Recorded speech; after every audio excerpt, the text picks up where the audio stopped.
miền Bình lưng kia ta đêm chia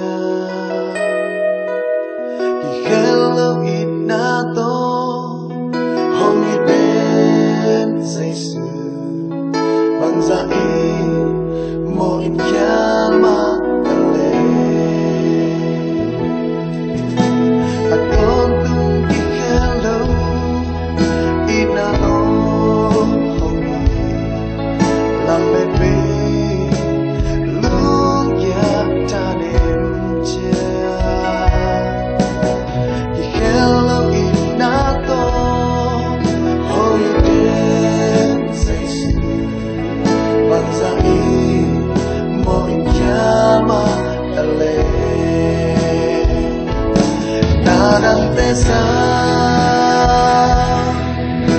dây sự ít na liền về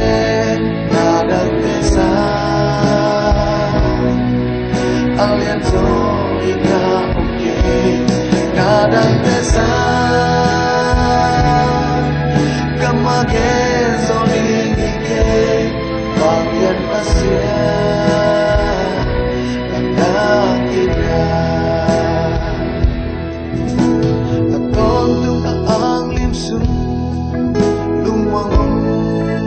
kosa haksana lau na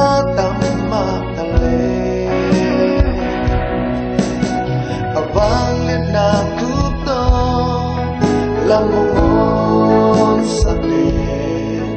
bằng giá ý đừng ta cả hát xa mà lên đã đang thế xa dây dư ina liền về đã đang thế xa aliento ina okay đã đang thế xa kamage zoni ke bagian pasya anda ina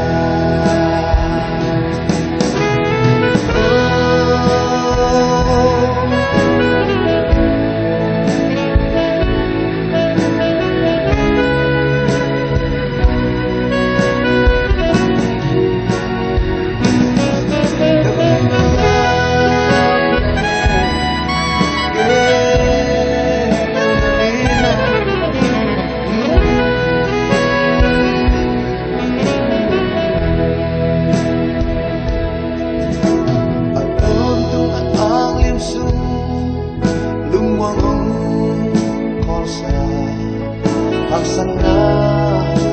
lau datang matale abang lihat naku to lamong sakit bangsa ini tentang haksa male nadang tesa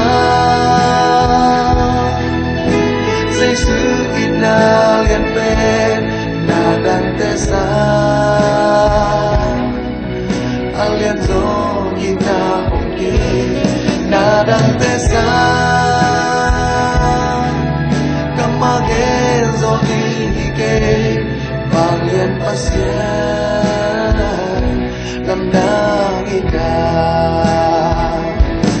nadang tesa dây sự ina liền về nadang tesa aliento